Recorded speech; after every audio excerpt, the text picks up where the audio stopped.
हम लोग देखेंगे धार्मिक स्वतंत्रता का अधिकार, जो कि आर्टिकल 25 से लेकर के 28 के बीच में है।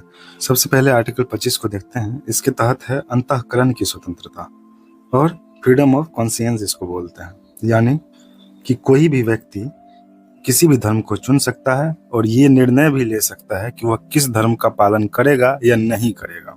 इसी में दूसरा पॉइंट है कि धर्म को अबाध रूप से मानने, यानी अपनी धार्मिक मान्यताओं को, विश्वास को खुले तौर पर और स्वतंत्र रूप से वो घोषणा कर सकता है कि मैं इस धर्म को मानता हूँ। आचरण करने, यानी धार्मिक पूजा, अनुष्ठान, नमाज या गुरुद्वारा में जाना, कुछ भी इस टाइप का जो कि धार्मिकता से संबंधित हो, वो प्रदर्शन कर सकता है और उसको आस्था और विचार को व्यक्त कर सकता है। प्रचार करने का स्वतंत्रता, आप लोग जानते हो, प्रचार मतलब किसी व्यक्ति को अपने धार्मिक विश्वास को दूसरों तक पहुंचाना और प्रसारित करना, अपने धर्म के सिद्धांतों का प्रदर्शन करना, ये भी है इस स्वतंत्रता के अंतर्गत। लेकिन प्रचार करने के दरमियान में जबरन धर्मांतरण नहीं कर सकते हैं। जबरन धर्मांतरण किसी भी आदमी का अंतःकरण की स्वतंत्रता का ये उल्लंघन करता है, यानी फ्रीडम ऑफ कॉन्शियंस का उल्लंघन करता है।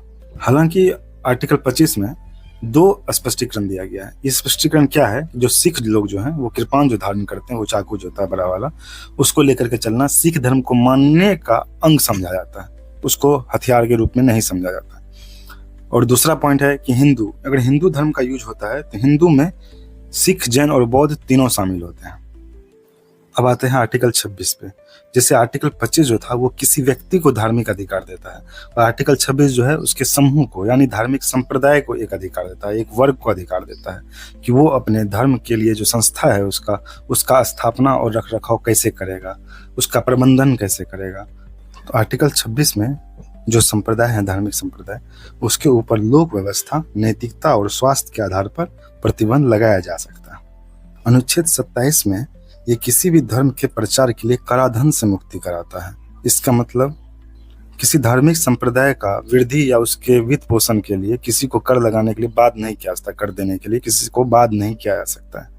ये प्रावधान राज्य को एक धर्म की तुलना में दूसरे धर्म का पक्ष लेने का अधिकार नहीं देता है। आर्टिकल 28 में है धार्मिक शिक्षा में भाग लेने से स्वतंत्रता। ऐसे संस्थान जिसका रखरखाव पूर्णतः राज्य के द्वारा होगा, वहां पे क्या है, धार्मिक शिक्षा पूर्णतः प्रतिबंध है, उसमें पूर्णतः प्रतिबंध है। ऐसा संस्थान जिसका प्रशासन राज्य कर रहा है लेकिन स्थापना किसी न्यास यानी किसी संस्थान के द्वारा किया गया, तो वहां पे धार्मिक शिक्षा का अनुमति है। ठीक है। जैसे राज्य द्वारा मान्यता प्राप्त जो राज्य अथवा वित्तीय सहायता प्राप्त कर रहा है, जो वहां पे स्वैच्छिक आधार पर शिक्षा, धार्मिक शिक्षा आप दे सकते हैं, और इसमें भी आपको भाग लेने का स्वतंत्रता है अपना, आप ले सकते हो नहीं ले सकते हो। तो चलिए मिलते हैं नेक्स्ट वीडियो में।